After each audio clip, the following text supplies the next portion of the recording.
حضرت سیدنا امام اعظم ابو حنیفہ رحمۃ اللہ تعالی علیہ کے پاس ایک شخص نے آ کے کہا فلاں آدمی زانی ہے۔ فرمایا تجھے کیسے پتا چلا؟ اس نے کہا حضور آپ تو، فرمایا کس نے بتایا تجھے؟ حضور میری بات تو سنے، جلال میں آ گئے۔ فرمایا تیری طاقت کیا ہے؟ تو نے دیکھا ہے اسے بدکاری کرتے؟ تو نے کسی عورت کے ساتھ اس کو تنہا پایا ہے، ایسی حالت میں دیکھا ہے جس سے پتا چلے کہ گناہ کر رہا تھا؟ فلاں آدمی کہہ رہا تھا۔ فرمایا اگر میں چیف جسٹس ہوتا تو یہ لٹکا کے 80 کوڑے مارتا۔ ایک مسلمان کے بارے میں تو نے یہ بات کر دی، اور جو لفظ کہے وہ بڑے سمجھنے والے ہیں۔ فرمانے لگے تو نے رسول پاک علیہ الصلوۃ والسلام کا فرمان نہیں پڑھا؟ میرے نبی پاک نے فرمایا جس نے میرے مومن کو دکھ دیا اس نے تو مجھے دکھ دیا ہے۔ فرمایا تو میرے رسول کو تکلیف دیتا ہے مسلمان کا عیب بیان کر کے، تجھے خیال نہیں آتا؟ تو سمجھتا نہیں بات کو؟ من اذا مسلمن فقد اذانی، حضور نے فرمایا جس نے مسلمان کو تکلیف دی اس نے مجھے تکلیف دی ہے۔ لوگ عیب جوئی اور عیب گھوئی کا فریضہ اور ڈھونڈتے پھرتے ٹٹولتے پھرتے ہیں۔ اور بھائی مکھیاں دو قسم کی ہوتی ہیں، ایک شہد کی مکھی ہوتی ہے، جب بھی بیٹھتی ہے پھول پہ بیٹھتی ہے، اور جب اگلتی ہے پھر شہد ہی اگلتی ہے۔ ایک مکھی ہوتی ہے جو بیٹھتی بھی گند پہ ہے، اور جہاں بیٹھتی ہے وہاں گند ہی چھوڑ کے اٹھتی ہے۔ کردار ایسا اپنائیں، اپنی سوچ کو، تفکرات کو اس طرح کا بنائے کہ آپ کے ذہن اچھائی کو قبول کرے۔ آپ جب سامنے والے کو دیکھیں تو آپ کو اچھائیاں نظر آئیں، اچھائیاں، اور جب آپ بیان کریں تو پھر بھی آپ کی زبان سے اچھائیاں نکلیں، اچھائیاں نکلے۔ ذہن سازی کریں، اپنے آپ کو سمجھائیں۔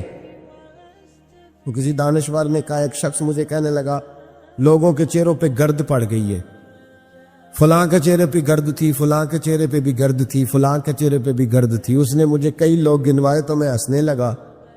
کہنے لگا کیوں ہنستا ہے؟ کہتے میں نے اس کی اینک اتاری، ٹیشو پیپر کے ساتھ صاف کر دی۔ میں نے کہا بندوں کے چہرے ٹھیک ہے، تیری اینک پہ گرد پڑی ہوئی ہے، ادھر بھی تھوڑی توجہ کر لیتا تو اتنے لوگوں پہ الزام تو نہ لگاتا۔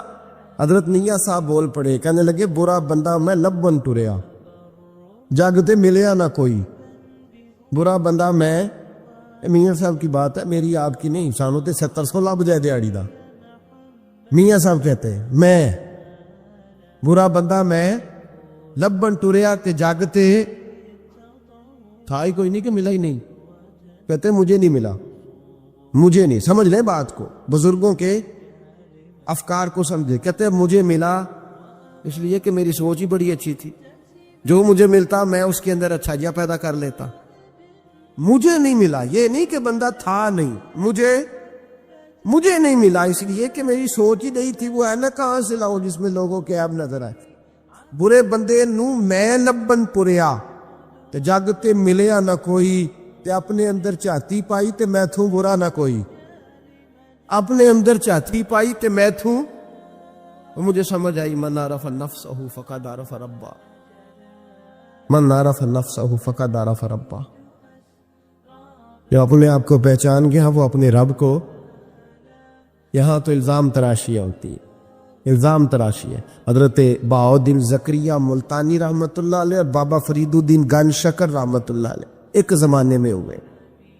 ملتان کا ایک شخص حضرت بہاؤالدین زکریا ملتانی کے پاس مرید ہونے آ گیا، مرید ہونے آیا۔ حضرت اس کو کونے میں لے گئے اور لے جا کے کہنے لگے تو ملتان کا رہنے والا ہے تو میں اپنے شہر والوں کے ساتھ دھوکہ نہیں کرتا۔ یہ جو میرے پاس لوگ مرید ہونے آئے ہیں، یہ کوئی کہیں سے آیا ہے، کوئی کہیں سے آیا، تو میرے شہر کا ہے، میں کوئی پیر شیر نہیں، میں دکاندار ہوں، جیبیں ٹٹولتا ہوں لوگوں کی، میں دھوکہ دیتا ہوں، تجھے بچانا چاہتا ہوں، تو اس طرح کر کہیں اور چلا جا۔ اس نے کہا حضور مشورہ دے کہاں جاؤں؟ کہنے لگے پاک پتن میں چلا جا، فرید الدین بہت بڑا فقیر ہے، بڑا فقیر ہے۔ وہ شخص کہتا ہے گھوڑے پہ بیٹھا، میلوں کا سفر تھا، ملتان سے پاک پتن شریف پہنچا۔ بابا صاحب کی خدمت میں حضور مرید ہونا ہے، کہاں سے آئے ہو؟ کہا ملتان شریف سے۔ کہنے لگے وہاں فقر کا دریا بہ رہا تھا، تو نہر کے پاس آ گیا ہے، فقر کا دریا بہ رہا تھا تو نہر کے پاس آ گیا ہے۔ اور رونے لگا، کہنے لگا بابا مجھے کیا پتا نہر کون سی ہے، دریا کون سا ہے، وہ تیرے پاس بھیجتا ہے تو اس کے پاس بھیجتا ہے۔ میرے بھائی پرانے لوگوں کو تو اپنے اندر کوتاہی نظر آتی تھی، سامنے والے کے اندر خوبی دکھائی دیتی. میں بن کے بیٹھ گیا ہوں کہ میں ہی صحیح ہوں، بس میں ہی صحیح ہوں. اپنے زاویہ نگاہ سے سوچتے ہو، اپنا ہم نے طرز خیال بنا لیا ہے. سوچ کی صفائی، سوچ کی پاکیزگی. دنیا میں وہ بندہ اچھا نہیں ہوتا جو صرف اکیلا اچھا ہوتا ہے. اچھا وہ بندہ ہوتا ہے جس کا معاشرہ اچھا ہوتا ہے. اچھا وہ بندہ ہوتا ہے جس کا خاندان اچھا ہوتا ہے. اچھا وہ بندہ ہوتا ہے جس کا حلقہ احباب اچھا ہوتا ہے. وہ اکیلا اچھا بن کے بیٹھ کرتا صرف میں صحیح ہوں اور کوئی بھی نہیں. تو کس طرح صحیح ہو گیا؟ تو اوپر سے گرا ہے. تو کس طرح ٹھیک؟ تیرا نہ باپ ٹھیک معاذ اللہ، نہ تیرا خاندان ٹھیک، نہ معاشرہ ٹھیک، نہ دوست ٹھیک، نہ پیر ٹھیک، نہ استاد ٹھیک، نہ کوئی سیاستدان ٹھیک. دنیا میں جب کوئی صحیح ہے ہی نہیں تو کہاں سے آ گیا اکیلا صحیح؟ یہ کیسے ممکن؟ یہ کس طرح ہو سکتا؟ یہ انا پرستی ہے، یہ نفس کا دھوکہ ہے، یہ اندر کی کوتاہی ہے جو لوگوں کو بڑا بنا دیتی ہے، پھر اسے لوگ چھوٹے نظر آنے لگتے. یاد رکھیں میرے نبی کریم سید عالم نور مجسم علیہ السلام نے خوبصورت سوچ، اچھی سوچ، پاکیزہ سوچ، صاف ستھری سوچ تھی. حضرت زید بن حارثہ فرماتے ہیں طائف کے لوگوں نے میرے نبی پاک کو پتھر مارے تھے، لہو لہان کر دیا. فرماتے وہاں کے کچھ لوگ بھی انہیں برا کہنے لگے، میں بھی برا کہنے لگا، اس لیے کہ یہ تو عرب کے کلچر کے بھی خلاف تھا. عرب معاشرے کے لوگ اپنے مہمان کے ساتھ یہ سلوک نہیں کرتے تھے، چاہے وہ کوئی بھی ہو. اور نبی پاک علیہ السلام نے تو جو دعوت دی اس میں تو حسن بھی بڑا میٹھا تھا. وہ تو لفظوں کے اندر توانائی، خوبصورتی، مٹھاس بھی بڑی تھی. تو یہ تو عرب کے رواج کے بھی خلاف تھا کہ گھر آئے مہمان کو پتھر مارے جائے. انہوں نے پتھر مارے، لہو لہان کیا، میں نے بھی برا کہا، معاشرے کے لوگوں نے بھی برا کہا. اور فرمانے لگے پھر کمال ہو گیا، حضرت جبریل بھی حاضر خدمت ہوئے اور عرض کرنے لگے یا رسول اللہ صلی اللہ علیہ وسلم، رب فرماتا ہے کہ جبریل جاؤ اور میرے نبی سے جا کے اجازت لو، اگر میرے رسول اجازت دیں تو انہیں مسل کے رکھ دو، انہیں دو پہاڑوں کے درمیان انہیں مسل کے رکھ دو. مسل کے ہمارا کسی سے اختلاف ہو جائے نا تو زور جتنا ہمارے اندر ہو ہم لگا سارا ہی لیتے ہیں. جب پتہ چل جاتا ہے نا کہ میرے تعلقات کتنے کو ہیں پھر ہم کہتے ہیں چلو دفع کرو، میں نے کیا کہنا ہے. اصل بات پتہ کیا ہوتی ہے کہ انگور کھٹے ہاتھ نہیں پہنچتا، ورنہ اختلاف ہو جائے تو دل ہمارا کرتا ہے کہ پیس کے رکھ دے، لیکن چونکہ اتنی پہنچ نہیں ہوتی تو پھر لوگ واپس آ کے پتہ کیا کہتے ہیں، اور میں نے کہا چلو وہ تو فضول آدمی ہے، میں نے تو نہیں نا اس طرح کا باندھ دینا. اصل بات یہ ہوتی ہے کہ انگور ہاتھ نہیں پہنچتا. عرض کی یا رسول اللہ صلی اللہ علیہ وسلم، رب کریم فرماتا ہے کہ جبریل جا کے آپ اجازت لیں، اگر حضور آپ کو اجازت دے دیں. علماء نے یہاں بڑا خوبصورت جملہ لکھا ہے، اگر آپ سمجھے تھے بڑی خوبصورت بات لکھی ہے علماء کرام. علماء کہتے ہیں اہل محبت کے لیے فکرہ ہے. علماء کہتے ہیں جو رب کافر کو سزا دینے کے لیے بھی رسول اللہ سے پوچھتا ہے، کافر کو سزا دینے کے لیے بھی کہتا ہے محبوب اگر تو کہے تو سزا دے دوں، کافر کو سزا دینے کے لیے پوچھتا ہے. ہم تو رسول اللہ کے کلمہ پڑھنے والے ہیں، اور جو نبی کافر کے بارے میں کہتا ہے یا اللہ نہیں انہیں نہیں کہنا، تو محبوب اپنے غلاموں کے بارے میں یہی کہیں گے اللہ کوئی نہیں، بھول گئے تھے، معاف فرما دے، معاف کر دے. یہ باریک نقطہ یہاں علماء نے بیان کیا، اس کو سمجھا کر. نبی کریم سید عالم صلی اللہ علیہ وسلم سے پوچھا، عرض کی یا رسول اللہ صلی اللہ علیہ وسلم، حضور رب فرماتا ہے اگر اجازت. اب سوچ کا معیار دیکھے نبی پاک، حضور کی سوچ کی توانائی دیکھے. صحت مند دماغ فروغ پاتا ہے اس سے جو افکار ہمیں ہمارے رسول نے دیے. بیمار ذہن لوگ یہاں تک نہیں پہنچ سکتے جن کو سارا زمانہ ہی برا لگتا ہے، فلانا بھی غلط، فلانا بھی غلط، فلانا بھی تو جناب صحیح کون ہے، کہتا میں اکیلا ہی صحیح ہوں. او بھائی صحت مند سوچ نبی پاک نے فراہم کی. یا رسول اللہ اگر آپ اجازت دیں تو تباہ کر دیں، لیکن حضور کی امید دیکھیں، زاویہ نگاہ دیکھیں، سوچ کا معیار دیکھیں. میرے رسول نے فرمایا نہیں، انہیں تباہ نہیں کرنا. حضور کیوں؟ فرمایا ہو سکتا ہے ان کی نسلیں ہی کلمہ پڑھ کے مسلمان ہو جائے. اگر تباہ ہو گئے تو نسلیں کیسے آئیں گی، اولادیں کیسے ہو؟ تو میں ان کی نسلوں سے بھی امید کرتا ہوں کہ میرے پیغام کو سمجھیں گی اور قریب آئے. میرے بھائی یاد رکھیں اس بات کو، سمجھ لیں نبی پاک علیہ السلام نے ہمیں صحت مند سوچ دی ہے، ہمارے افکار و نظریات کو توانائی دی ہے۔ ہر وقت برا سوچنا، برا گمان کرنا، اس ملک کا کچھ نہیں ہو سکتا، یہ فلاں نہیں ہو، کیوں نہیں ہو سکتا؟ اٹھ باندھ کمر کیوں ڈرتا ہے؟ تو دیکھ خدا کیا کرتا ہے، تو عمل کر اور رزلٹ اللہ تبارک و تعالیٰ پہ چھوڑ دے۔ سوچ صاف ستھری، نظریات پاک صاف، اچھے افکار پیدا کرے، اچھے خیالات پیدا کرے، اچھی سوچ، کسی کی عیب جوئی نہ کرے، ڈھونڈتے نہ پھرے کہ فلاں شخص میں کیا ہے۔ میرے نبی پاک سید عالم صلی اللہ تعالیٰ علیہ وآلہ وسلم نے ارشاد فرمایا، اگر تم لوگوں کی عیب ڈھونڈو گے تو انہیں خراب کر دو گے۔ حدیث پہ غور کیا آپ حضرات؟ اگر تم لوگوں کی عیب ڈھونڈو گے تو انہیں، بندے خراب ہو گئے کہ تم خراب کر دو گے؟ اگر عیب ڈھونڈو گے تو تم انہیں خراب کر دو گے۔ کیا مطلب؟ فرمایا اس لیے کہ تمہاری نظر غلط ہو گئی ہے۔ اب تم روز نئے سے نئے گناہ کا زاویہ ان کے لیے بناؤ، روز نئی سے نئی بری سوچ جنم لے گی تو تم خراب کر رہے ہو اپنے زاویہ نگاہ کے مطابق۔ اس لیے کسی کے عیب تلاش نہ کرو، کسی کے عیب تلاش ڈھونڈتے نہ پھرو، جاسوسی نہ کرو۔ لوگوں کا محبوب مشغلہ ہے، خوبیاں بیان ہی نہیں کرتے، خامیاں ہی بیان کرتے ہیں، کوتاہیاں ہی بیان کرتے ہیں، کمزوریاں ہی بیان کرتے ہیں۔ لوگ جب بھی کوئی لفظ ڈھونڈ کے لاتے ہیں تو کوئی کمی والا لفظ ڈھونڈ کے لاتے ہیں۔ خوبیاں تلاش کر، خوبصورتیاں بیان کر، اچھائیوں کا ذکر کر، مثبت سوچ۔ اور نفسیات کے لوگ یہ کہتے ہیں کہ ٹینشن کے مریض اس لیے زیادہ ہیں کہ لوگوں کی سوچ مثبت نہیں ہے، بڑے پریشان ہیں، کہتے ہیں وہ بندہ بھی غلط ہے، وہ بھی غلط ہے، وہ بھی غلط ہے، وہ چور ہے، وہ ڈاکو ہے، وہ فریبی ہے، وہ ظالم ہے، وہ جابر ہے۔ سارا دن ٹینشن میں رہتے ہیں تو پھر نفسیات کے مریض ہو جاتے ہیں، بڑی پریشانی۔ یہ بتائیں، اللہ تبارک و تعالیٰ جب کسی کو دیتا ہے تو کسی سے مشورہ کر کے تو نہیں نہ دیتا۔ وہ کہتا ہے یرزقہ من حیث لا یحتسب، میں جس کو دیتا ہوں بے حساب ہی عطا کر دیتے ہیں۔ لوگ ڈھونڈتے پھرتے کہتے پتہ نہیں کون سا بینک لوٹا اس نے، پتہ نہیں کون سا بینک لوٹا ہے۔ ایک بہت بڑے ادارے کا مجھے وزٹ کرنے کا موقع ملا، بہت بڑا ادارہ تھا، میری طبیعت خوش ہو گئی۔ لاوارث یتیم بچوں کے لیے ادارہ بنایا اور جدید دور کے تقاضوں کے میں خوش ہو گیا۔ میں نے کہا کیا بات؟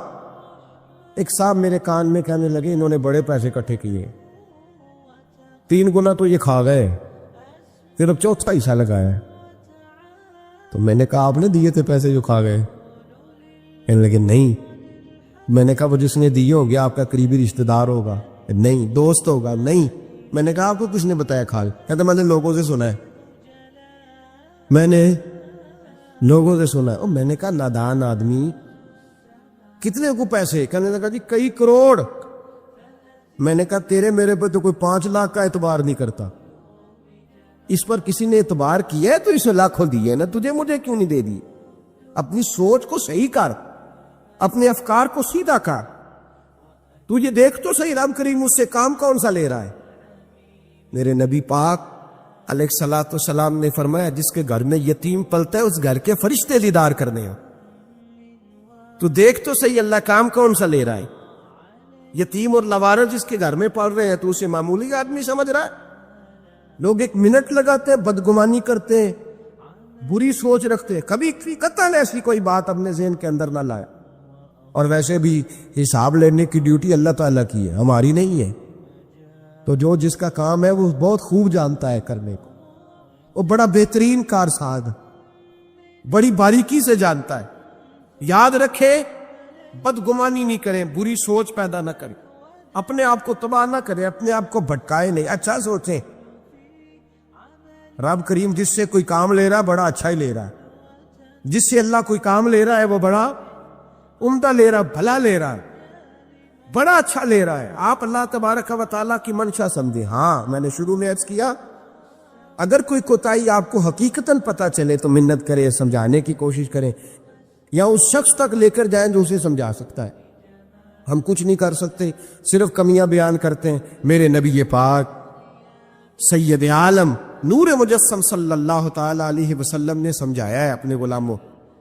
حضور نے پہلے تو فرمایا جاسوسی نہیں کرنی، کسی کا عیب، کسی کا کبھی بھی عیب تلاش، میٹھی بات پیاری بات، خوبصورت بات تلاش کرو۔ نبی پاک نے فرمایا حکمت مومن کی گم شدہ میراث ہے، محمد ڈھونڈتا رہتا ہے، جہاں سے خیر ملتی ہے حاصل کر لیتا ہے، جہاں سے اچھائی ملتی ہے اس کو حاصل ہے، وہ ڈھونڈتا رہتا ہے۔ اس کے پاس جو زاویہ نگاہ ہے نا وہ بڑا حسین ہے، وہ تلاش کر کے اپنے حصے کی خیر کٹھی کر لیتا ہے، خیر کر لیتا ہے کٹھی، وہ ڈھونڈ لیتا ہے۔ کبھی عیب جوئی نہ کرے اور پھر عیب گوئی نہ کرے، کبھی نہ مثبت چیز سوچیں، اللہ مثبت چیزیں عطا کرے گا، اچھائی سوچے اللہ اچھائی نصیب کرے گا۔ بزرگ فرماتے میں نے دعا مانگنے کا طریقہ اپنی بیوی سے سیکھا، دعا مانگنے کا طریقہ اپنی، سیکھنے والے تو اپنے بچوں سے بھی سیکھ لیتے ہیں، سیکھنے والے تو ہر ایک سے سیکھتے ہیں۔ وہ کہتے ہیں میں نے دعا مانگنے کا سلیقہ اپنی بیوی سے سیکھا ہے۔ حضرت وہ کس طرح؟ فرمانے لگے میری بیوی نے نا مجھے کوئی کام بتایا، کچھ پیسوں کی ضرورت کے لیے کہا، تو میں نے اسے کہا کہ بھئی ابھی میرے پاس نہیں ہے، کچھ دنوں میں آتے ہیں تو میں دے دوں گا۔ عورتوں کی عادت ہوتی ہے وہ بار بار یاد کراتی ہے، 2-4 دنوں کے بعد پھر اس نے کہا حضرت وہ میں نے کہا تھا کچھ پیسے، میں نے اسے کہا کہ ابھی میرے پاس نہیں ہے، کچھ دنوں میں ملتے ہیں تو میں تمہیں دے دوں گا۔ اس نے کچھ دنوں کے بعد پھر کہا حضور وہ میں نے کچھ پیسے کہے تھے۔ فرماتے میں نے ڈانٹ دیا، میں نے کہا کہ کیا تو روز مجھے شرمندہ کرتی ہے، کہا نا میرے پاس نہیں ہوں گے تو دے دوں گا، تو روز یاد کراتی ہے۔ فرماتے اس نے پہلے تو میری ڈانٹ کو سہا، پھر میرے سخت جملوں نے اس کی آنکھوں میں آنسو پیدا کر دی، پھر اس نے اپنے آنچل میں اپنے اس دکھ کو سمیٹا، اور پھر اس نے ایک جملہ کہا تو میں رو پڑا، اور مجھے اپنے رب سے مانگنے کا طریقہ آ گیا۔ مجھے کہنے لگی حضرت جی آپ نے ڈانٹ دیا، میں نے سہ لیا، پر آپ ہی میرے شوہر ہیں، بتائیں نا آپ سے نہ کہوں تو میں کس سے جا کے کہوں؟ فرماتے میں رو پڑا، اور میں کھل کے رویا، اور میں تڑپ کے رویا، اور پھر میری سسکیاں بند گئیں، تو مجھے کہنے لگی آپ کو کیا ہوا؟ میں نے کہا مجھے بھی دعا مانگنی آ گئی ہے۔ جب میں اسے کہوں گا نا اللہ تو ہی میرا رب ہے، میں تجھ سے نہ کہوں تو میں کس سے جا کے کہوں؟ میں کیوں کسی بندے سے سوال کروں، میں کیوں کسی دنیا دار سے کہوں؟ میں تیرے بندوں کا وسیلہ لے کے، تیرے محبوب کی غلامی لے کے تیری بارگاہ میں آئے، تجھ سے نہ مانگوں تو کس سے مانگوں؟ سمجھ آ گئی ہے؟ جب میں اس رنگ میں مانگوں گا تو تیرا رب میرے اوپر بڑا ہی فضل فرمائے گا، وہ میرے اوپر بڑی رحمت کرے گا، وہ میرے لیے آسانیاں کرے۔ عزیز دوستو ہم اس طرح کرنے لگ گئے ہیں کہ ہم نے نا اپنے تعلقات پر اعتماد کرنا شروع کر دیا ہے۔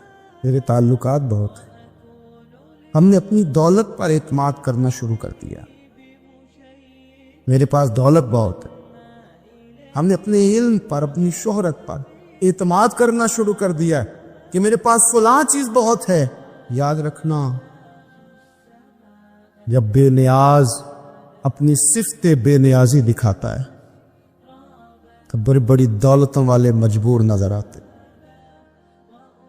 بھائیو جب انسان کا رشتہ اپنے مالک کے ساتھ ہوتا ہے پھر تو غم بھی کچھ نہیں کہتے، پریشانیاں بھی کچھ نہیں کہتی، پھر تو زندگی صبر والی، پھر تو زندگی توکل والی، پھر تو زندگی بھروسے والی، پھر انسان اپنے آپ کو رسوا نہیں کرتا، دنیا داروں سے امیدیں اس کی ختم ہو جاتی، امیدیں اللہ رسول سے لگا لیتا ہے، مضبوط ہو جاتا ہے، مضبوط طاقتور ہو جاتا ہے، خوددار ہو جاتا ہے، باوقار باعزت ہو جاتا ہے۔ حضرت بہلول دانا رحمت اللہ علیہ بیٹھے تھے تو ہارون رشید حج کر کے آ رہا تھا، تو رستے میں حضرت شیخ سے ملاقات ہو گئی، تو السلام علیکم کے بعد کہنے لگا حضور کچھ حکم ہو تو بتائیے گا۔ تو حضرت بہلول دانا فرمانے لگے تیرا رب کون ہے؟ اس نے کہا اللہ۔ تو فرمایا میرا کون ہے؟ کہا اللہ۔ فرمانے لگے تو بڑا ہی بیوقوف ہے،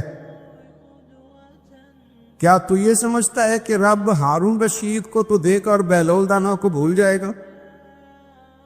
تیرا بھی وہی رب ہے، میرا بھی وہی رب ہے، اس نے اگر تجھے دیکھ کے آزمایا ہے تو ہو سکتا ہے مجھے نہ دیکھ کے آزما رہا ہو، جب اس کی حکمت کے تقاضے ہوں گے تو عطا کرے گا اور دے گا، تو جا اپنا کام کر۔ بھائی اپنی روحانی زندگی، اپنی عبادات، اپنے وظائف، اپنے روزمرہ کے معاملات، اپنی دعائیں، اپنا استغفار، دیکھو کوئی مشکل کام تو نہیں 2 رکوع ہے سورہ واقعہ کے اگر رات کو پڑھ لی جائے. میں کس طرح یہ بات بیان کروں کہ تعویذ بانٹنا آسان ہے اور وظیفہ بتانا مشکل ہے. سارا دن تعویذ بانٹیں تو لوگ لینے کو تیار ہیں، اور اگر آپ وظیفہ بتائیں تو کہتے ہیں تو مشکل کام.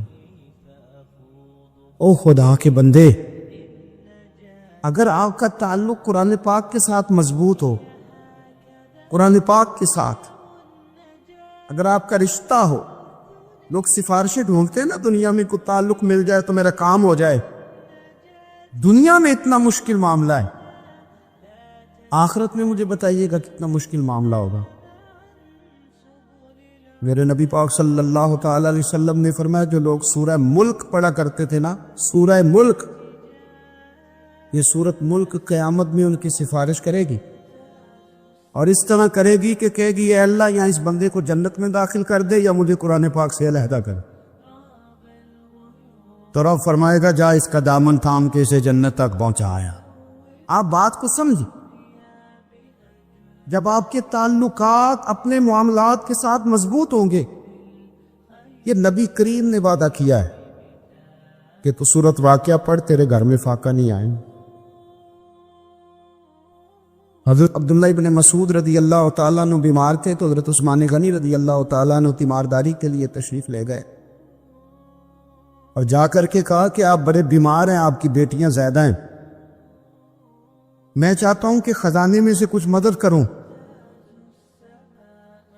تو سیدنا عبداللہ ابن مسعود رضی اللہ تعالیٰ عنہ اٹھ کے بیٹھ گئے اور کہنے لگے امیر المومنین، اللہ آپ کو میری طرف سے، میری بیٹیوں کی طرف سے بہتر صلہ دے. میری بیٹیوں کو کسی خزانے کی ضرورت نہیں، میں نے انہیں خزانہ دے دیا ہے. کہا جناب آپ نے کون سا خزانہ دیا ہے، میں آپ کے مالی معاملات کو جانتا ہوں. فرمانے لگے امیر المومنین، میرے نبی کریم نے فرمایا ہے جو سورت واقعہ پڑھے اسے کبھی فاقہ نہیں آتا. میں نے بیٹیوں کو یاد کرا دی ہے، یہ خزانہ میں نے انہیں دے دیا ہے. وہ سارے والدین سنیں جو بیٹیوں کے لیے پریشان رہتے. حضرت عبداللہ ابن مسعود نصیحت کر رہے ہیں، فرمانے لگے میں نے سورت واقعہ یاد بھی کرا دی ہے، پڑھنے کی عادت بھی ڈال دی ہے. حضور نے فرمایا ہے جو سورت واقعہ پڑھے اسے فاقہ نہیں آتا. کہنے لگے چاند تو اپنی جگہ چھوڑ سکتا ہے، سورج گر سکتا ہے، تارے ٹوٹ سکتے ہیں، پر مدینے والے رسول کی بات غلط نہیں ہو سکتی. حضور نے فرمایا فاقہ نہیں آئے گا تو انشاءاللہ کبھی بھی نہیں آئے گا. کرنے کا کام یہ ہے کہ ہم اپنی معاملات، اپنی عبادات، اپنی دعائیں، کبھی 10 منٹ عادت ہو جائے نا دعا مانگنے کی علیحدہ سے رات کو. حضور نے فرمایا جو فرض نماز کے بعد دعا مانگے اللہ اس کی قبول کر لیتا ہے. نبی پاک صلی اللہ تعالی علیہ وسلم نے فرمایا اللہ مسافر کی دعا قبول فرمائے. حضور نے فرمایا اللہ مظلوم کی دعا قبول فرماتا. حضور نے فرمایا بیمار سے دعا کراؤ اللہ اس کی دعا قبول فرماتا ہے. میرے نبی پاک نے فرمایا ماں باپ جب بھی اولاد کے لیے ہاتھ اٹھائیں، ویسے تو بلے شاہ تو آسمانی اڑ دیے ہی پھڑ دیں، جڑا گھر بیٹھا انہوں بڑے آئی نے. حضور فرمانے لگے ماں باپ جب بھی اولاد کے لیے دعا فرمائیں اللہ ان کی دعا کو قبول کرتا ہے. دعائیں کرانی چھوڑ دی، کرنی چھوڑ دی، لینی چھوڑ دی. حضرت سیدنا انس بن مالک رضی اللہ تعالیٰ عنہ فرمایا کرتے تھے میں نے وہ رنگ دیکھا ہے جب حضور دعا مانگتے تھے اور حضور کی مقدس آنکھوں میں آنسو بھی ساتھ ہی بہا کرتے تھے. میں نے وہ انداز دیکھا. تو صلاح الدین ایوبی بزرگ سے کہنے لگے آپ بھی دعا کیجیے، اور خود رونے لگے اور سر سجدے میں رکھ کے رونے لگے، اور عشاء سے لے کر فجر تک روئے، خوب روئے. صبح وہ بزرگ آئے تو صلاح الدین ایوبی کا خوبصورت اور ہنستا ہوا چہرہ دیکھا. کہنے لگے آپ بڑے خوش ہیں، رات تو میں نے بڑے روتے ہوئے دیکھا تھا. تو کہنے لگے حضور وہ جو بحری بیڑا آ رہا تھا نا وہ پانی میں ڈوب گیا ہے. اب وہ نہیں آ رہا. ابھی خبر آئی ہے تو میں بڑا خوش ہوں. بزرگ کہنے لگے اٹھ سینے سے لگ اور سن ایک بات، وہ بحری بیڑا پانی میں نہیں ڈوبا، وہ تیرے آنسوؤں میں ڈوب گیا ہے. او میری ملت کے جوانوں، مزہ نہیں آ جاتا جب ساری دنیا سوئی ہو، ساری دنیا، اور بستر بھی گرم ہو اور نیند بھی پورا غلبہ کر رہی ہو، اور اچانک گھنٹی بجے دماغ میں، آنکھ کھلے، گھڑی پہ نظر پڑے، 3:30 4 بجے کا پیغام گھڑی بتائے، اور کوئی چڑھتی جوانی والا اٹھ کے وضو کرے، اور جب وہ مصلی کھول کے بچھائے تو مدینے والے محبوب کہتے ہیں کہ ہر نماز پہ رب ثواب دیتا ہے، اور جو اٹھ کے تہجد کی نماز پڑھے اسے دیکھ کے تو رب مسکراتا ہے. وہ مسکراتا ہے، خوش ہوتا ہے کہ میرا بندہ تہجد میں اٹھ گیا. وہ مسکراتا ہے. کاش ہماری صبح کبھی اپنے مالک کے نام ہو جائے. کاش کہ صبح حضرت ابو الحسن رحمۃ اللہ تعالی علیہ حضرت معاذ ابن جبل رضی اللہ تعالیٰ عنہ کے پاس بیٹھا کرتے تھے. فرماتے ہیں ان سے جو پیار بڑھا تو پھر میرا مصلی سے بھی بڑھ گیا. تابعی ہے. فرماتے ہیں صحابی رسول سے محبت ہوئی تو ذکر سے بھی ہو گئی، پھر درود شریف سے بھی ہو گئی. محبت ان سے بڑھی تو پھر اللہ نے مسجد کا پیار بھی بڑھا دیا. آپ فرماتے ہیں کہ میری ہر وقت بھی یہ چاہتی تھی کہ بس اللہ اللہ کرو، بس اللہ اللہ کرو، بس نہ میں ذرا تھوڑی جان چھڑاؤں لوگوں سے، کو 10 منٹ ملے تو میں کو 4 لفظ پڑھ لوں، میں تھوڑا سا نہ بچوں لوگوں سے، اور مجھے تسبیح ملے تو میں نہ کچھ 400-500 دفعہ استغفار پڑھوں، سبحان اللہ، الحمدللہ، اللہ اکبر، لا حول ولا قوت الا باللہ، میں نہ تسبیحات پڑھوں. فرماتے ہیں کہ بچے تھے گھر میں 6-7، غربت تھی، کام ملتا کوئی نہیں تھا، اور میں کام چور نہیں تھا، کام ڈھونڈتا تھا، پر اللہ کی قدرت کے کام نہیں ملتا تھا. فرماتے ہیں کہ میں نے ایک دن اپنی اہلیہ سے کہا کہ آج میں پھر جاتا ہوں کام ڈھونڈنے. تو میری بیوی بڑی فرما بردار تھی، پر اس دن نہ غربت کے ہاتھوں تنگ آ کے کہنے لگی آج نانا کو تو چیز لے کے آیا تو مجھ سے بچوں کی بھوک نہیں دیکھی جاتی. سب روگاں دا روگ محمد جس دا نام غریبی، کنڈ بلا کے لنگ جاندے نہیں دوست یار قریبی. آج نہ کچھ لے کے آیا تو میں بچے لے کے چلی جاؤں گی. شیخ فرماتے ہیں کہ میں بڑا پریشان گھر سے نکلا، پر میں نے صبح سے لے کے زور تک کام ڈھونڈا، کام ملا کوئی نہیں. تو میرے دل میں خیال آیا چلو کام نہیں ملتا تو اللہ اللہ تو کرے نا، چلو بندوں کی مزدوری نہیں ملتی تو رب کریم کی عبادت ہی کرتے ہیں. فرماتے ہیں کہ میں نے نا فرات کے پانی سے وضو کیا نہر کے، شدید دھوپ تھی، ساتھ ریت تھی اور ریت تپ رہی تھی. میں نے اپنا رومال وہیں مصلی کے طور پر بچھا لیا، اور فرماتے ہیں کہ زور سے لے کر عصر تک نماز پڑھی، دھوپ بھی پورے زور پہ، پر میرے سجدے کا ذوق بھی پورے زور پہ. فرماتے ہیں سورج بھی چمک رہا ہے اور رب کی عبادت کا ذوق بھی پورے زور پہ. میں سجدہ کروں تو پھر میرا اٹھانے کو جی نہ چاہے. میرے استاد لکھا کرتے تھے، یہ ان کا شعر ہے، وہ کہا کرتے تھے مجھے سوز دے، مجھے ساز دے، اور مجھے نیم شب کا نیاز دے، دم سجدہ خود کو میں توڑ دوں، مجھے ایسا ذوق نماز دے.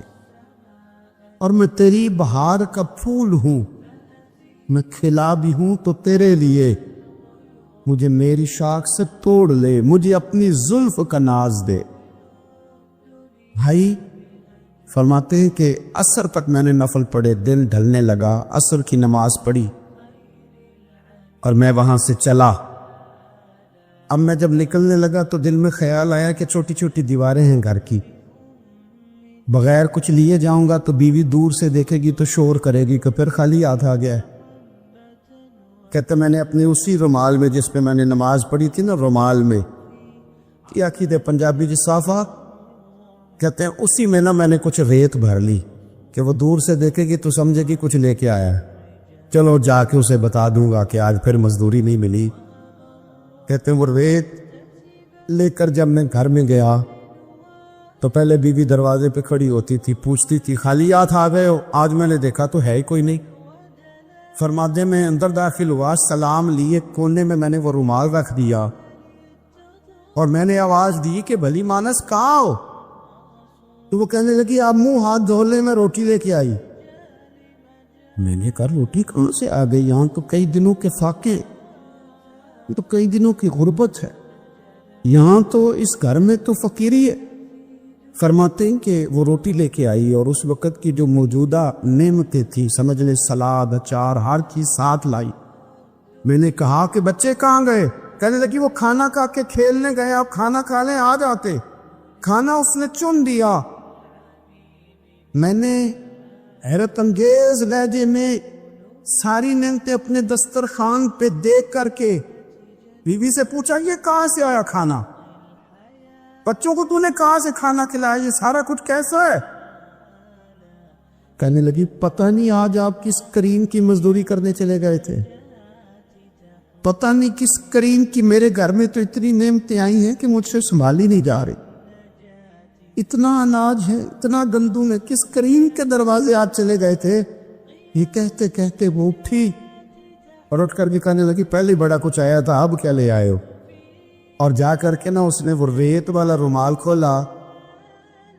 کہنے لگے میں تو لے کے آیا تھا ریت, تو میرے رب نے اسے بھی سونے اور ہیرے بنا دیا تھا. صحابہ فرماتے ہیں ہم نے نا عصر کی نماز پڑھی نبی پاک علیہ السلام کے ساتھ, تو پہلا موقع ہم نے دیکھا کہ نماز مکمل کر کے نا سلام پھیر کے تو محبوب تیزی سے اٹھے اور جلدی سے گھر تشریف لے گئے. یہ انفرادی بات تھی ہمارے لیے, ہم نے ایسے کبھی دیکھا نہیں تھا.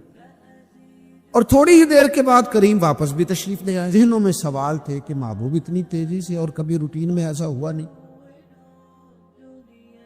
روز مرہ نہیں یہ معمول. جلدی سے سرکار تشریف لے گئے, تشریف لے بھی آئے. تو ذہنوں میں تجسس تھا, سوال تھا کہ ایسا کیوں ہوا. تو محبوب تو جانتے ہیں نا غلاموں کے ذہن کی سطح پر کیا ابھرتا ہے, وہ کیا پوچھنا چاہتے ہیں, ان کے نقوش پر کون سی چیزیں ہیں جن کو پڑھا جائے اور ان کے جواب دیے. حضور تو جانتے ہیں نا. تو کریم محبوب فرمانے لگے تم پوچھنا چاہتے ہو میں کہاں گیا تھا اور کیوں آیا ہوں؟ تیزی سے کہاں گیا؟ حضور فرمانے لگے میں گھر گیا تھا, کاشانہ اقدس میں گیا, کچھ سونا آیا تھا مال غنیمت کا, میں نے سارا بانٹ دیا, تو ایک ٹکڑا سونے کا باقی بچ گیا تھا. نماز پڑھی تو مجھے خیال آیا وہ تو ابھی بھی میرے گھر میں پڑا. تو حضور فرماتے میں جلدی سے گیا ہوں, اسے بھی اللہ کے راستے میں خیرات کر کے آیا. یہ جلدی سے نیکی کر دی ہے کہیں یہ کام رہ نہ جائے. اور ایک روایت میں یوں بھی ہے کہ میں نے چاہتا تھا کہ میرے گھر میں پڑا رہے اور رات پوری گزر جائے, لہذا میں نے چاہا کہ اسے جلدی سے اس نیکی کو کر دیا جائے. جس کے ہاں پہنچنا ہے اس کے ہاں.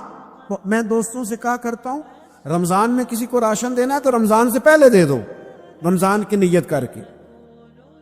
انشاءاللہ آپ کو یہی بتائیں گے مفتیان کرام کہ رمضان سے پہلے بھی رمضان کی نیت کر کے دیا جائے تو اللہ تعالیٰ اتنا ہی اجر عطا فرمائے.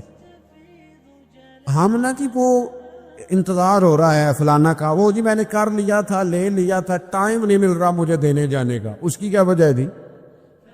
اس کی کیا وجہ؟ آپ نے کام کرنا تو پھر اسے کریں, پھر دیر کس بات کی؟ جو شروع کرنا ہے اسے شروع کریں. جس کا ارادہ ہے نا میں نے مسجد میں جھاڑو دینا کرنا ہے وہ کرے شروع. جس کا ارادہ ہے نا اذان میں نے پڑھنی کرنی ہے تو کرے نا شروع.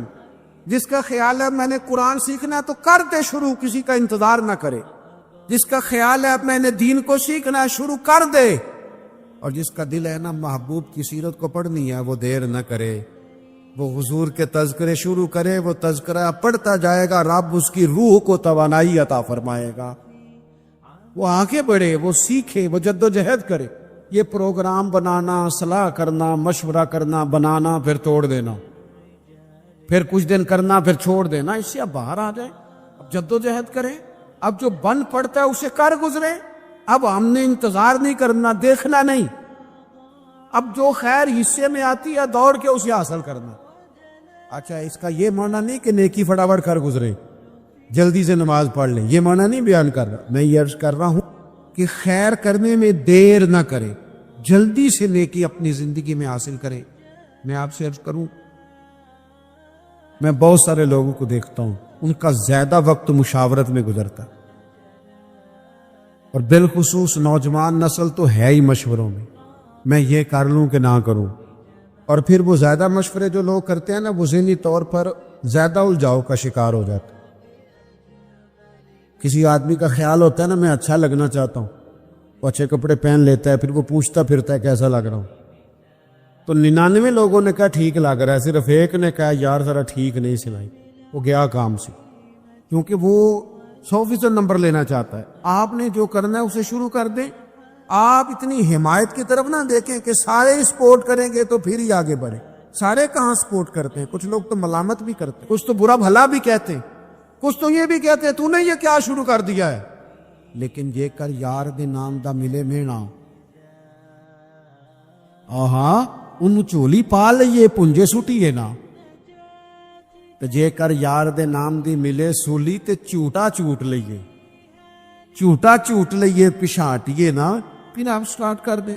پھر کیا یہ ساری عمر سوچنا، ایک قدم آگے اٹھایا تو پھر پیچھے کر لیا، تو دوسرا اٹھایا تو پھر پیچھے کر لیا، تو میرا ارادہ ہے، تو میرا پروگرام ہے، تو میں کروں گا، جو کرنا ہے اسے کریں، پھر اس کو سٹارٹ کریں۔ میں مشورہ کر رہا ہوں، بس کر دے مشورہ، جس سمت نکلنا ہے بس اللہ کا نام لے کے اٹھ باندھ کمر، کیوں ڈرتا ہے، پھر دیکھ خدا کیا کرتا۔ اپنے اندر ہمت پیدا کریں، اپنے اندر جد و جہد کا مزاج پیدا کریں، اپنے آپ کو کسی کام لگائیں۔ اور میں آپ کو ذمہ داری سے کہتا ہوں، جو لوگ کام لگے ہوئے ہوتے ہیں نا، وہ ڈپریشن سے بچتے ہیں، ٹینشن سے بچتے ہیں، وسوسوں سے بچتے ہیں، برے خیالات سے بچتے ہیں، لوگوں کے بارے میں بدگمانیوں سے بچتے ہیں، بدگمانیوں سے بچتے ہیں۔ ان کا ذہن آہستہ آہستہ مثبت کاز کی طرف بڑھتا ہے، ان کا وجود نفع بخش ہو جاتا ہے، وہ کچھ فائدہ کر پاتے ہیں اپنا، ملت کا، قوم کا۔ ضائع نہ کریں اپنے آپ کو۔ ہمیں اللہ کے قرآن نے کہا ہے کہ تم نیکیوں میں ایک دوسرے سے آگے نکل جاؤ۔ قرآن مجید کہتا ہے دوڑ لگاؤ، ایک دوسرے سے آگے نکلو، ضرور نکلو، لیکن فرمایا فاستبقوا الخیرات، نیکیوں میں ایک دوسرے سے آگے نکل جاؤ، بس تم نیکیوں میں نکل جاؤ آگے، خیر کے کاموں میں، حسنات میں آگے نکل جاؤ ایک دوسرے سے۔ اس کے لیے جلدی دکھاؤ، جلدی سے کوئی نیکی تمہارے ہاتھ آتی ہے اسے کر گزرو۔ ساری زندگی ارادے اور منصوبے نہ بناتے رہو، خیر کٹھی کرو، جد و جہد کرو۔ ایک تو ہم سب جانتے ہیں کہ وقت کب آ جائے گا اس کا پتہ کوئی نہیں، خدا نخواستہ صحت کب ساتھ چھوڑ جائے گی اس کی خبر کوئی نہیں، اعصاب کب کمزور ہو جائیں گے جانتے نہیں، کس وقت زندگی میں کون سا موڑ آ جائے گا سمجھ نہیں آتی، صحت، حافظہ، یہ کس وقت کس سمت نکل جائے گا پتہ نہیں چلتا۔ تو ہمیں حکم دیا گیا کہ تم جلدی کرو، اور نبی پاک علیہ السلام نے صراحت اور وضاحت کے ساتھ فرمایا کہ غنیمت سمجھ لو، غنیمت غنیمت سمجھ لو، اگر تمہارے پاس فرصت ہے تو ایسا نہ ہو کہ مصروف ہو جاؤ، غنیمت جان لو، اگر صحت ہے تو ایسا نہ ہو بیمار ہو جاؤ، غنیمت جان لو، اگر تم جوان ہو تو ایسا نہ ہو کہ بڑھاپا ہو جائے، غنیمت جان لو زندگی ہے، ایسا نہ ہو کہ موت آ جائے۔ غنیمت سمجھ لو چیزوں کو، اور اپنے لیے حسنات جمع کرو۔ میں دیکھتا ہوں بہت سارے لوگ ایسے ہیں جو خیر کر سکتے ہیں، لیکن وہ تو منصوبہ ہی بنا رہے ہیں، بڑی دیر ہو گئی منصوبہ بنا رہے، پروگرام بنا رہے۔ ہمارے بزرگ جو تھے وہ کام کرتے تھے، درختوں کے نیچے بیٹھ کے کرنا پڑا تو شروع کر دیا، انہیں کسی گلی چوک چوراہے میں خیر کی بات کرنی پڑی تو انہوں نے کر دی۔ ان لوگوں کو اگر گلی سے پتھر اٹھا کے نیکی جمع کرنے کا موقع ملا تو انہوں نے لوگوں کے لیے راستہ صاف کرنا شروع کر دیا۔ اگر ان لوگوں کو کسی بندے کو خیر کی بات بتا کے دل کو تسلی محسوس ہوئی تو وہ کرنا شروع کر دیا۔ جو نیکی جو خیر ہمارے دائرہ کار میں ہے، دائرہ اختیار میں ہے، ہماری پہنچ، اسے کیوں چھوڑا جائے؟ نبی پاک علیہ الصلوۃ والسلام نے فرمایا نیکی کو کبھی حقیر نہ سمجھو، کچھ نہ ہو سکے تو مسلمان بھائی سے مسکرا کے ملاقات کر لینا، اللہ صدقے کا ثواب عطا کر دے گا۔ آپ نے کافی ساری ماشاءاللہ سبحان اللہ کہی ہے، پر یہ مسکرا کے ملنا آج کل مشکل ہو گیا یہ کام، کیونکہ یہ دور ہے ناراض لوگوں کا دور، اس میں ہر کوئی کسی نہ کسی سے ناراض ہے، تو مل تو لیتے ہیں، مسکرا کے نہیں ملتے۔ ملاقاتیں تو ہو جاتی ہیں، لوگ تو ہر روز ایک دوسرے سے ملتے ہیں، پر یہ دل کم ہی کسی سے ملتے ہیں، ملتے ہیں لوگ پر ملتے۔ زندگی میں وہ عجیب لمحہ تھا، وہ میرے ساتھ تھا پر میں تنہا تھا۔ لوگ ملتے ہیں پر ملنے کو تیار۔ حضور نے فرمایا نیکی کو حقیر نہ سمجھو، کچھ نہ ہو سکے تو ذرا مسکرا کے مل لینا۔ کیا معنی ہے کسی سے ملنا؟ تو راضی ہو کے ملنا۔ یہ جو مزاجوں میں گھٹن ہے تبھی، اور بلا وجہ کی ہے بعض جگہوں پہ، کوئی اس کا کوئی شرعی پس منظر نہیں، کچھ نہیں، بلا وجہ۔ نیکیوں میں ذرا جد و جہد کی جائے، کوشش کی جائے، حصول حسنات میں کوشش کی جائے۔ ہم نہ بڑے سست ہیں، دنیا کے معاملے میں چست ہیں اور خیر کٹھی کرنے میں سست ہیں۔ جلد از جلد آپ دیکھیں ہمارے بزرگوں نے بہت زیادہ کام کیا، بہت زیادہ۔ اس کی وجہ یہ تھی کہ وہ دوسروں کے کام پہ نہیں توجہ دیتے تھے، اپنے کام پہ توجہ دیتے۔ آج کل ہمارا یہ مسئلہ ہے کہ ہم نیکی اس لیے نہیں کر پاتے کہ ہماری اپنے کام پہ توجہ کم ہوتی ہے، دوسرے پہ زیادہ ہوتی ہے۔ نتیجہ کیا نکلتا ہے؟ دوسرے کئی دفعہ آگے نکل جاتے ہیں، اور ہم جو بھی منصوبے بنا رہے ہیں، پروگرام طے کر رہے ہیں، وہ معاملہ پیچھے رہ جاتا ہے۔ تو زندگی میں جلد از جلد خیر جمع کرنے کی کوشش کرنا، جلد از جلد۔ امام بخاری کی عمر 62 سال ہوئی ہے، اور قرآن مجید کے بعد وہ صحیح ترین کتاب امت کو دے گئے۔ کو بہت لمبی عمر نہیں، 62 سال عمر مبارک پائی۔ کتنا ہمارے بزرگوں نے کہا، حضرت عمر بن عبدالعزیز کی عمر 39 سال ہوئی، پوری 40 نہیں۔ کتنی خیر بانٹی انہوں نے زمانے۔ کام نہیں کرتے، پروگرام نہیں بناتے، ہم خیر نہیں جمع کرتے۔ خیر جمع کرنے کا وقت تو ہے، فٹافٹ کر لی جائے۔ پھر تو اس طرح کا ٹائم آ جاتا ہے کہ انسان زیادہ نماز پڑھنا چاہتا ہے، نفل پڑھنا چاہتا ہے، اس کا وجود ساتھ نہیں دیتا۔ اس طرح کے اوقات آ جاتے ہیں کہ وہ کچھ خیر کرنا چاہتا ہے، پھر اس کے پاس موقع نہیں رہتا۔ وہ لکھنا، پڑھنا، پڑھانا، سمجھانا چاہتا ہے، پھر قواعد اتنے مضبوط نہیں رہتے۔ جد و جہد کی جائے، کوشش کی جائے، جلد از جلد۔ اللہ کے پیارے رسول صلی اللہ تعالی علیہ وسلم نے فرمایا، صحیح بخاری میں حدیث موجود ہے، حضور فرمانے لگے جلد از جلد نیکیاں کر لو اس وقت سے پہلے کہ فتنے رات کے ٹکڑوں کی طرح تمہارے اوپر گریں گے۔ حضور فرمانے لگے وہ ایسا سخت وقت آئے گا کہ بندہ صبح مومن ہوگا تو شام کافر ہو جائے، شام مومن ہوگا تو صبح کافر ہو جائے۔ اور فرمایا لوگ دنیا کے بدلے اپنا دین بیچ ڈالیں گے۔ اس سے پہلے پہلے نیکی کر لو، قبل اس کے کہ الجھا دیا جائے، ذہنوں کو پریشان کر دیا جائے۔ کئی جگہ مسائل نہیں بنا دیے گئے، وہ چھوڑو دی یہ تو نفل ہے، چھوڑو دی یہ تو غیر مؤکدہ ہے۔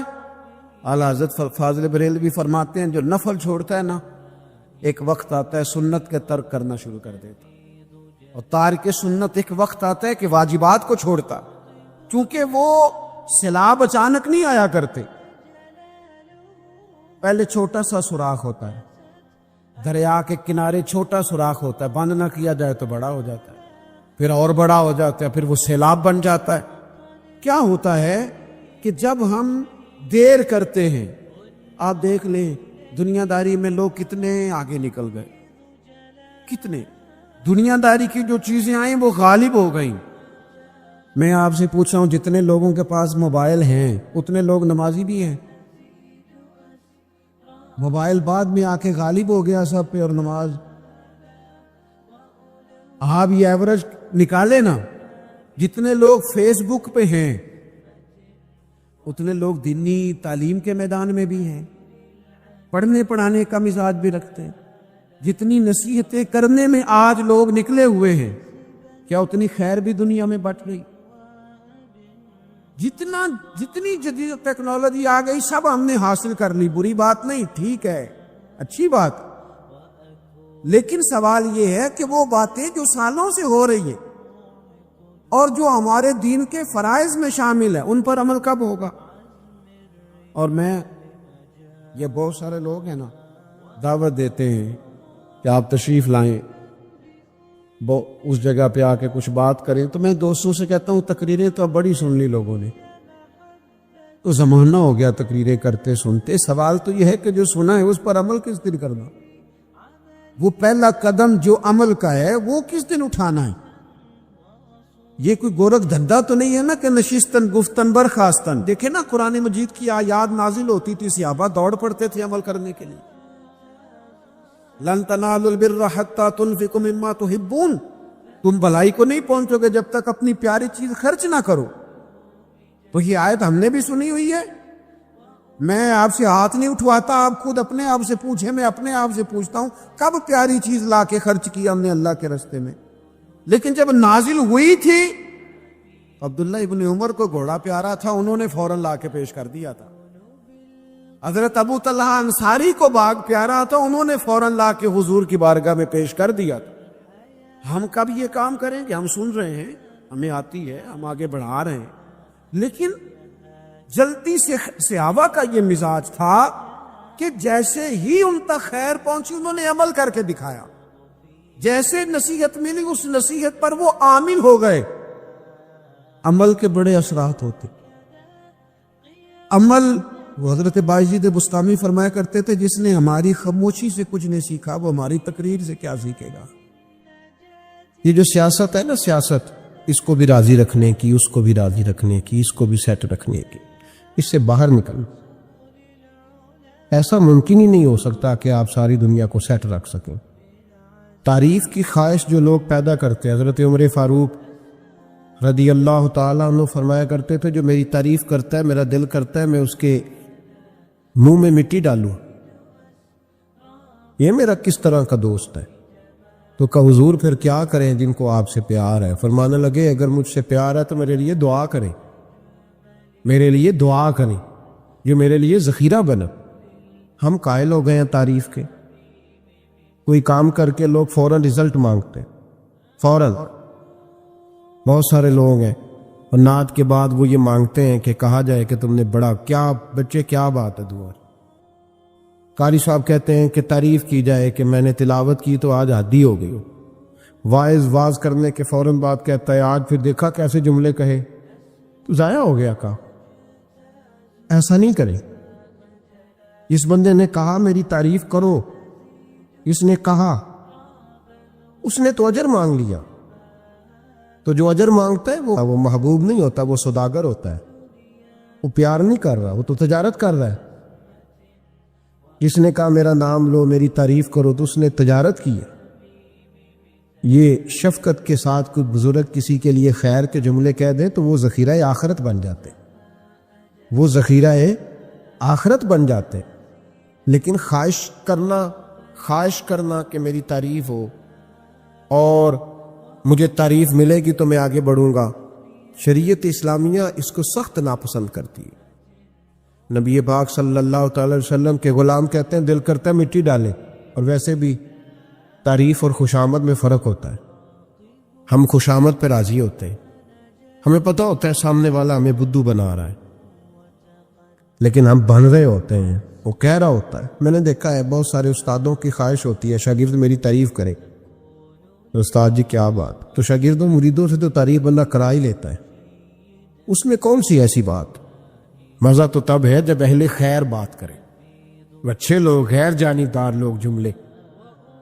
تعریف کی خواہش چھوڑ دے، چھپ کرنے کی کرے۔ نبی پاک صلی اللہ علیہ وسلم نے فرمایا تم میں سے بہترین مسلمان ہے جو متقی زیادہ ہو، بے نیاز ہو، دنیا کے مال پر اس کی توجہ نہ ہو، اور فرمایا اس کی یہ بھی خواہش نہ ہو کہ لوگ اسے اچھا کہیں۔ دیکھیں نا انبیاء کرام علیہم السلام کو دنیا میں کتنے لوگوں نے اچھا کہا. آپ ذرا غور تو کریں. جو اکثریت ہوتی تھی وہ تو مخالف ہوتی تھی. زیادہ تر لوگ تو ان کے بارے میں خیر کے جملے اور ان کی ستائش نہیں کرتے تھے، لیکن اللہ کے پیغمبر پھر بھی اپنا کام کرتے جاتے، پرواہ ہی نہیں کوئی کیا کہہ رہا. اس لیے تعریف کی خواہش چھوڑ دیں، تعریف سے باہر آئے. تعریف نقصان دیتی ہے. میں نے پہلے بھی ایک دفعہ عرض کیا تھا، صوفیاء میں ایک گروہ گزرا ہے، داتا علی اجمیری نے اس کا ذکر کیا. اس کو کہتے ہیں ملامتی فرقہ. ان پر کوئی ملامت کرے تو وہ راضی ہوتے، ان کو کوئی برا کہے تو وہ خوش ہوتے. حضرت بایزید بسطامی رحمۃ اللہ تعالی علیہ کی بات لکھی آپ نے. فرماتے ہیں کہ وہ ایک دن بسطام کے بازار سے گزر رہے تھے تو لوگ، رمضان کا مہینہ تھا تو لوگ اپنی دکانوں سے اٹھ کے آنے لگے، اپنا کاروبار چھوڑ کے ملنے لگے. تو حضرت بایزید فرماتے ہیں کہ میرے دل میں خیال آیا، بادشاہ بھی آئے تو کوئی دکان نہیں چھوڑتا. کتنا میرا مقام ہے، کتنا میرا درجہ ہے کہ لوگ آ رہے ہیں. فرماتے شیطان نے میرے نفس کو بڑا کر، میں نے رمضان کے مہینے میں کوئی کھجور اٹھائی ریڑھی سے اور منہ میں رکھ لی، کھائی بھی نہیں، رکھ لی. لوگ کہنے لگے دفع کرو، یہ بھی کو بلی ہے، روزہ ہی نہیں رکھا ہوا. فرماتے ہیں لوگوں نے مجھے برا کہا، میں دنیا سے ٹوٹ گیا پر میرا اپنے رب سے رشتہ مضبوط ہو گیا. میں اس دن جا کے رویا اس کی بارگاہ. تو یہ جو ہے نا تعریف کا چکر، شیخ سعدی فرمایا کرتے تھے لکڑی کو گھن کھاتی ہے اور بڑے لوگوں کو تعریف کھا جاتی ہے. بڑے لوگ جو تھے نا پرانے بادشاہ، انہوں نے قصیدے پڑھنے کے لیے شاعر رکھے ہوئے تھے. چودھری، سردار، رئیس، سیٹھ، ان لوگوں کو کون سی چیز خراب کرتی ہے؟ وہ لوگ آگے گزر جاتے ہیں جو ان کو چودھری کہہ کے سلوٹ کرتے ہیں. چودھری صاحب پیچھے رہ جاتے، وہ تو بنا کے چلا گیا، اسے کام نکال کے چلا گیا. کبھی بھی زندگی میں تعریف کی خواہش پیدا نہ کریں. اور صوفی تو تعریف کراتا ہی نہیں، درویش تو تعریف کراتا ہی نہیں. وہ کہتا ہے مجھے بندوں کی تعریف سے کیا غرض، میں نے تو وہ والی تعریف کرنی ہے جو میرا رب میری کرے گا. آخرت کی طرف توجہ، تو تعریف پر غور نہ کریں، تعریف کی خواہش نہ کریں. لیکن ایک بات ضرور دل میں پیدا کریں، یہ ضرور سوچیں کہ اچھے بندے اور مخلص لوگ، شریف لوگ آپ کے بارے میں رائے کیا رکھتے ہیں. یہ ذہن ضرور بنائیں. مخلص جو آپ سے مخلص ہیں، مخلص لوگ، اچھے لوگ، شریف لوگ آپ کے بارے میں کیا رائے رکھتے ہیں، اس رائے کا خیال رکھنا بھی دین کا حصہ ہے. حضرت عمر فاروق رضی اللہ تعالیٰ عنہ فرماتے میں کھڑا تھا، یہ بخاری شریف میں حدیث ہے، فرماتے میں کھڑا تھا نبی پاک صلی اللہ علیہ وسلم کی بارگاہ میں تو ایک جنازہ گزرا. جنازہ جو اٹھانے والے تھے نا، وہ کہہ رہے تھے کہ یہ بڑا ہی اچھا انسان تھا، اس نے غریبوں کی خدمت کی، دین کی نوکری کی، لوگوں سے پیار کیا، ماں باپ، بہن بھائی، رشتہ دار، ہر ایک کے لیے اس کا رویہ اچھا تھا. فرماتے ہیں نبی پاک صلی اللہ علیہ وسلم نے جنازہ اٹھانے والوں کی بات سن کے فرمایا واجبت، اس پر واجب ہو گئی. حضرت فاروق اعظم رضی اللہ تعالیٰ عنہ فرماتے ہیں تھوڑی دیر کے بعد ایک اور جنازہ گزرا. جنازہ اٹھانے والے کہہ رہے تھے بڑا شریر آدمی تھا، زبان کا برا، دھوکے باز، فراڈیا، بے ایمان، مال کھانے والا لوگوں کا. لوگ یہ باتیں کر رہے تھے. نبی پاک صلی اللہ علیہ وسلم نے فرمایا واجبت، اس پر بھی واجب ہو گئی. حضرت عمر کہتے ہیں جنازے گزر گئے دونوں. میں نے عرض کی یا رسول اللہ صلی اللہ علیہ وسلم، جس کو لوگ اچھے جملوں سے یاد کر رہے تھے اس پر بھی واجب ہو گئی، اور جس کو لوگ برے جملوں سے یاد کر رہے تھے اس پر بھی واجب ہو گئی. تو محبوب نے وہاں لفظ ارشاد، یہ بخاری کے لفظ ہے، فرمایا انتم شہداء اللہ فی الارض، فرمایا عمر تم لوگ زمین پر میرے اللہ کے گواہ ہو. تم لوگ، چونکہ اشارہ حضرت عمر کی طرف ہے تو اس سے مراد نیک لوگ، اس سے مراد پرہیزگار لوگ، اچھے لوگ. انتم شہداء اللہ فی الارض، تم لوگ زمین پر اللہ کے گواہ ہو. فرمایا جس کو جنازہ اٹھانے والے لوگوں نے کہا کہ یہ بندہ اچھا تھا تو میں نے کہا واجبت، اس پر جنت واجب ہو گئی. اور جس کو جنازہ اٹھانے والے لوگوں نے کہا شریر تھا، برا تھا، نالائق تھا، تکلیف دیتا تھا، چونکہ تم زمین پر اللہ کے گواہ ہو تو میں نے کہا واجبت، اس پر جہنم واجب ہوگی. اپنے مخلصین کے بارے میں ضرور یہ خیال کریں کہ ان کی آپ کے بارے میں رائے کیا ہے. رائے، اچھے لوگوں کی رائے، ہمیشہ مخلصین کی رائے. ایک درویش نے ایک عجیب بات لکھی ہے. ہمارے یہاں کہا جاتا ہے نا زبان خلق کو نکارہ خدا سمجھو. اس سے مراد ہر آدمی کی رائے نہیں ہوتی. بہت سارے لوگ تو حسد میں آ کے بھی باتیں کرتے ہیں، ان کی رائے یہاں مقصود نہیں. مخلصین کی، خیر والے لوگ اچھے. کچھ لوگ تو ایسے ہوتے ہیں جن کی کسی کے بارے میں بھی رائے ٹھیک نہیں ہوتی. وہ جب بھی بات کرتے ہیں یا حسد کی بنیاد پہ کرتے ہیں یا بغض اور کینے کی، ان کی بات نہیں. لیکن باقی جو خیر والے لوگ، مثبت جو طبقہ ہے، جو اچھی سوچ کا حامل، وہ ہمیں پتہ ہوتا ہے کون سا بندہ کس طرح کا. ایک درویش کہتے ہیں کہ ایک دفعہ طوفان آ گیا ہماری بستی میں، تیز طوفان. تو ایک آدمی بہت بڑے درخت کے نیچے کھڑا تھا. تو ایک شخص نے اس کو کہا بھائی طوفان بڑا سخت آنے والا ہے، پتہ نہیں کیا بنے گا، گھر چلا جا. اس نے کہا میرا اللہ مجھے بچا لے گا. ایک اور بندہ دور سے دوڑا آیا. اس نے کہا بھائی تو شاید خیال نہیں کر پا رہا، طوفان آنے والا ہے بڑا سخت، بڑا سخت، بڑا تیز طوفان آنے والا ہے. ہاں تیز طوفان آئے گا، گھر چلا جا، بچ جائے گا. اس نے کہا میرا اللہ بچائے گا. پھر ایک تیسرا شخص آیا جو اس سے پیار کرتا تھا. اس نے بھی یہی جملے کہا گھر لوٹ جا، طوفان تیز ہے، تو بچ جائے گا ورنہ پتہ نہیں کیا بنے گا. 3 لوگوں نے پیغام دیا. اس نے تیسرے کو بھی کہا میرا اللہ مجھے بچائے گا. اب وہ لوگ تو چلے گئے. اچانک طوفان تیز آئے، درخت کا ایک بہت بڑا حصہ ٹوٹا، موٹی لکڑی ٹوٹی، اس کے سر پہ لگی، بندہ انتقال کر گیا. لوگ بحث کرنے لگے کہ اس کا تو یقین ہی بڑا کامل تھا، اس نے تو 3 دفعہ کہا تھا میرا اللہ مجھے بچائے گا، پھر مر کیسے گیا؟ تو وہ درویش اٹھے، وہ کہنے لگے وہ جو 3 پیغام اسے ملے تھے نا گھر چلے جا، وہ رب کی طرف سے ملے تھے.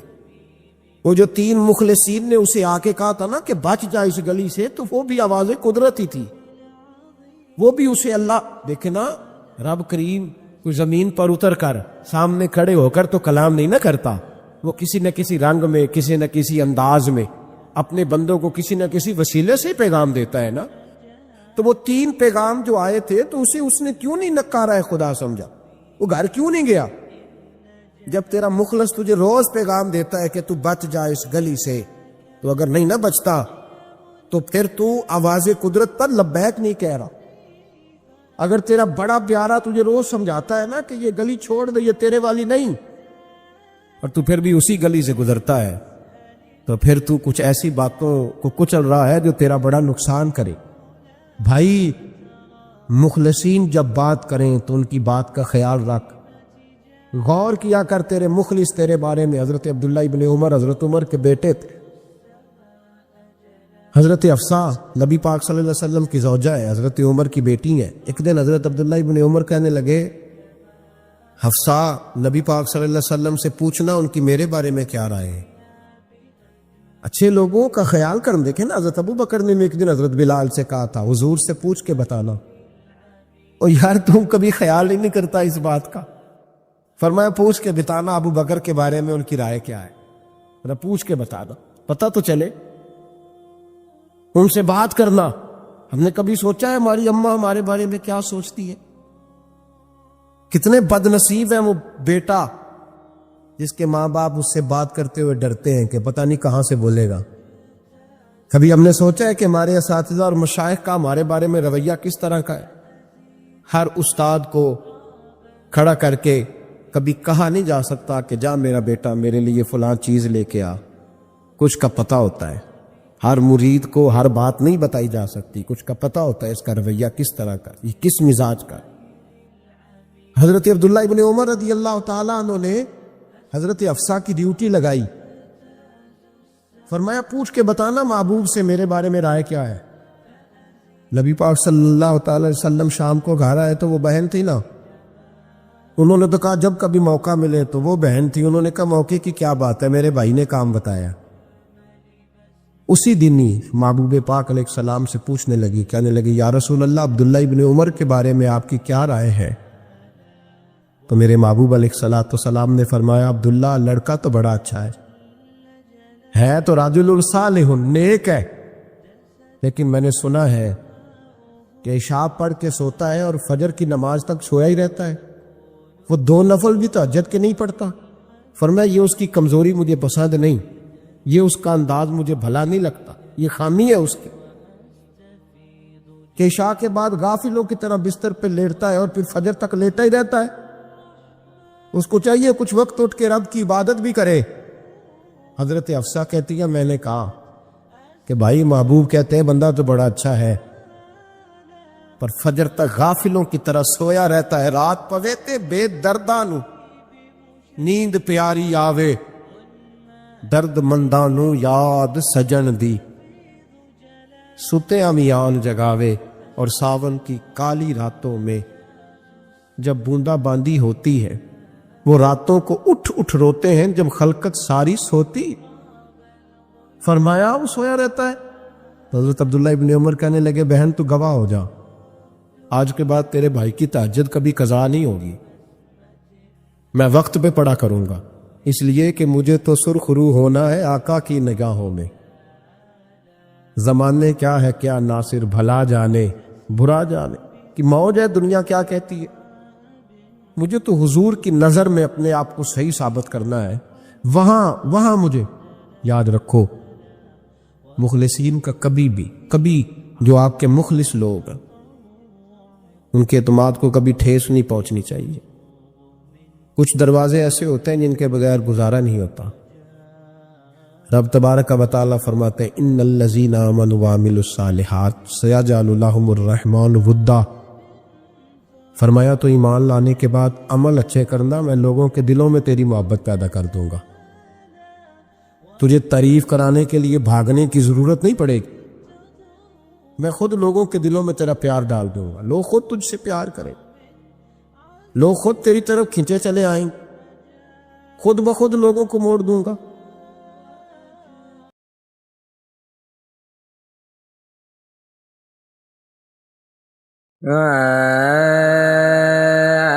لالی ویکھ پیشانی والی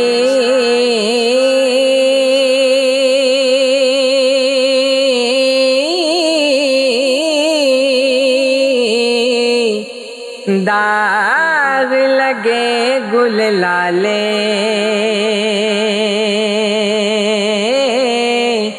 دند چٹے جو چمبے کلیاں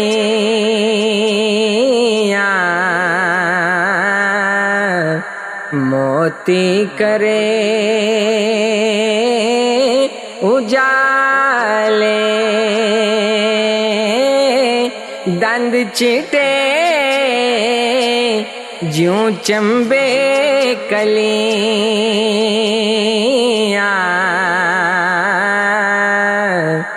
موتی کرے اجالے صاحب حسین جمال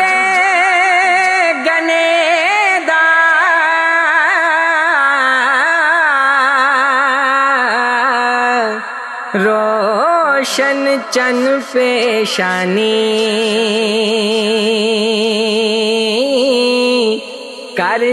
کردارات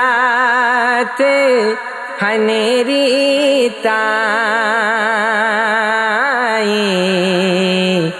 وانگ شمع نورانی کردارات ہنیری تائیں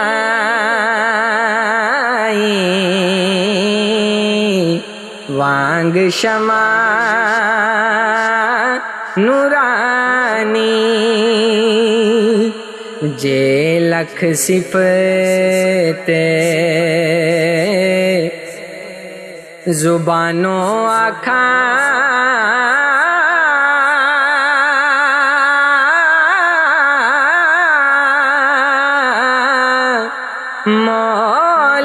ਹੁੰਦੀ ਪੂਰੀ ਫੁੱਲ ਗੁਲਾਬ ਬਹਾਰੀ ਵਾਂਗੂ